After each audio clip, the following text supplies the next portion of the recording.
Ayan po, magandang araw po sa ating lahat. Kasama po natin si Lolo, yung dati pong may asawa po na stroke din po. Pareho po silang stroke noon. Tapos ano po nangyari sa asawa niya lang? Namatay na. Okay.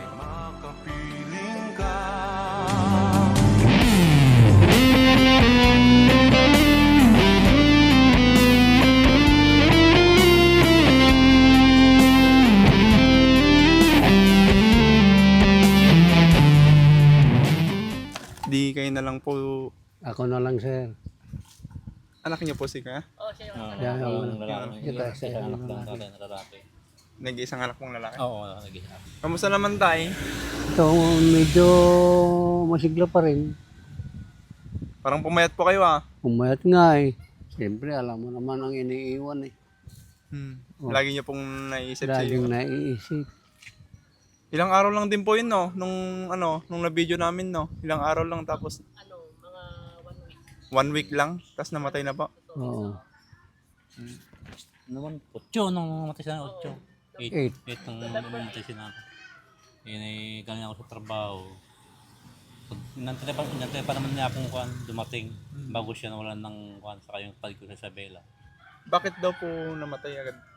Si nanay. Papa. Eh siguro yung kanya na yung Bedsore. bedsore niya. Ay, yung saka- lita oo, sa likod? yung Saka yung sa dugo sa ulo ulo niya niya. na ano. Dugo Dugo sa sa ulo? ulo niya, kung na yun, medyo siguro nabubulok na siguro. Tapos, Na eh. bukod na siya, nawalan na siya ng pan. Makakaya pa naman natin, sabi ng doktor, Katawan niya pero yung kailangan sa katawan malaki. niya, wala nang lakas talaga.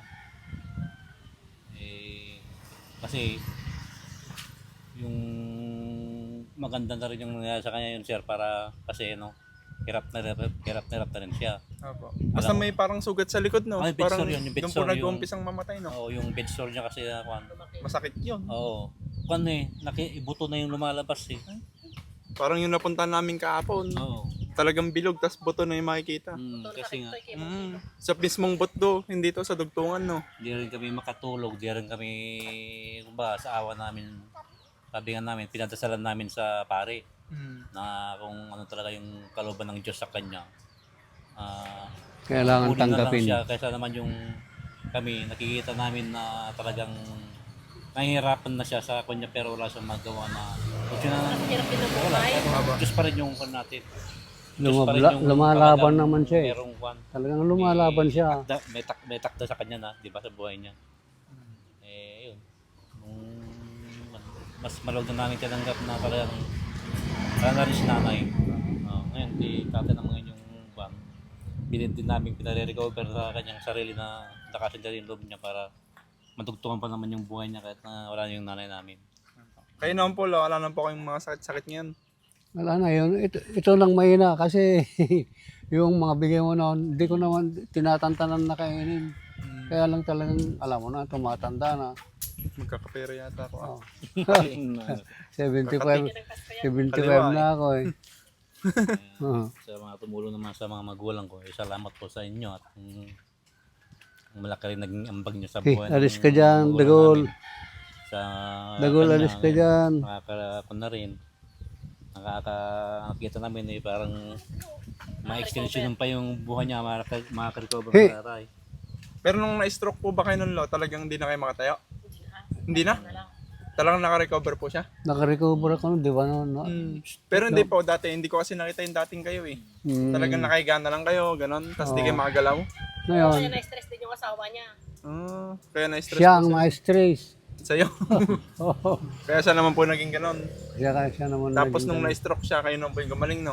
Oo. Saktong 2 buwan siya nung mamatay si nanay eh. Kumbaga 2 buwan siya na nag-suffer din sa Ay, simula na-stroke po? Dalawang oh, buwan? yung ako na siya, yung lang yung Nalagutan siya ng ugat. Na 2 months. Saan po ba nalagutan ng ugat yun? Sa ulo. Sa ulo? Oo. Ay, sa ulo pala. Ulo. Delikado Kasi pag- yung kanya, yung nung ka kasi punta sa San Felipe, nag-remit sa Rana yon.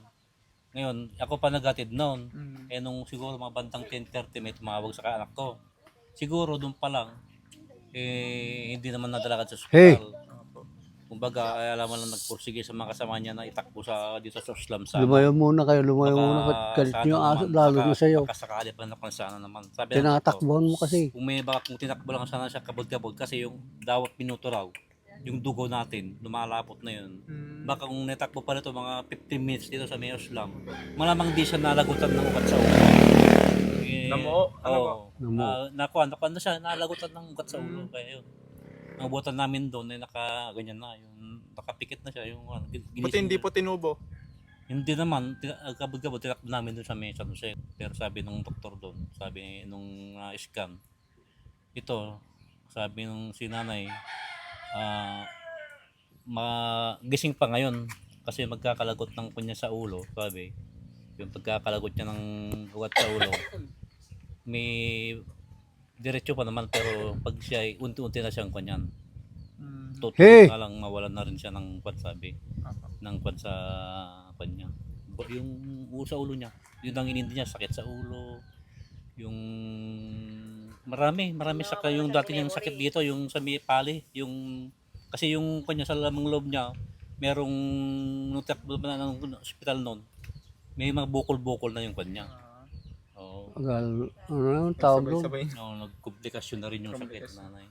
Kaya nung paramdaman din namin na at kahit sa gabi, umaapon siya, yung sumisigaw siya sa kwan.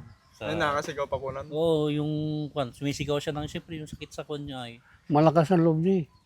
gusto niya ayun ang niyang mga- bumangon, gusto niyang gumaling pa, kaya lang dala nga nung pagkakalagot ng kwan sa ulo, ugat, kaya na hindi na Hey! nagawang talagang makarecover si nanay. Nung Yun din. ginalaw namin na papa ganyan. Doon talaga yung magiging kwan pala nung nagulagutan ng ugat sa ulo. Sabi ng doktor, kahit na operahan din natin si nanay, sabi ng doktor, Wala din. hindi niya kakayanin, mapapadali lang yung buhay niya. Kaya tinanggap na namin sa sarili namin na nagkantay na lang ng oras na kaya linggo, buwan, makabuti na siya ng pagkamatay niya. Tinanggap na lang namin at talaga mangyayari. Talagang aabot din sa kamatayan si nanay. Importante po si Lolo ngayon, no? Oo, siya naman, si tatay naman, Ito, siya nasabi nga namin na Dalawang kumain ka ng nag-aalaga kumain sa hanggang may akin. makakain tayo, Yung bunso, makakain tsaka na. ito, magkasunod na magkapatid. Kahapon lang umuwi yung anak kong panganay, Yun ang kapon. yung sa Isabela. Ayan po. May ano po kasi nagbibigay po sa inyo tayo. Ay, Pang Christmas. maraming salamat, sir. Ayan po. Ano bang masasabi niyo sa nagbigay na? Ay, maraming salamat po sa biyayang binigay niyo sa akin, sir, madam. Sa Sa sponsor po. mga sponsor po pala, maraming salamat. Po. Maraming salamat po sa nagbigay po kay tatay.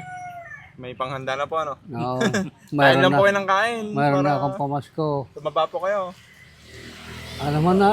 Alam mo, nagtataka pa yung mga anak ko, sir. Kung minsan nakakalimang kain ako sa maghapon. Hindi lang dalawa, apat pa lima. Meron na pa yan, ubos yung biscuit niya. Kaya ako sa isip ko, ay, Ang nakakain kong naman. yung na yung pangalan ng pita. Yun. Nakaka-apat ako sa maghapon. Iba pa yung kanin. At May exercise din po, no? Oo. Minsan, nahiga ka lang din siya pag nahiga na ako pag ganito kasi pag masakit na yung pit ko, kakaupo. Salamat naman sa mga di pa nakalimot na tumulong sa aming mga magulang. Ako yung kinikita ko naman sa pagmamaneho, sapat din lang sa mga anak ko, sa pamilya ko. Maneho po ng Ang truck ako Okay, wala naman kaming biyayan kasi nga, sira naman yung truck ko. Siguro, next year siguro, baka diretso naman ng trabaho. Yan lang po. Oo. Sige po, maraming salamat po. Maraming salamat, po. sir, Sige, madam. so much po.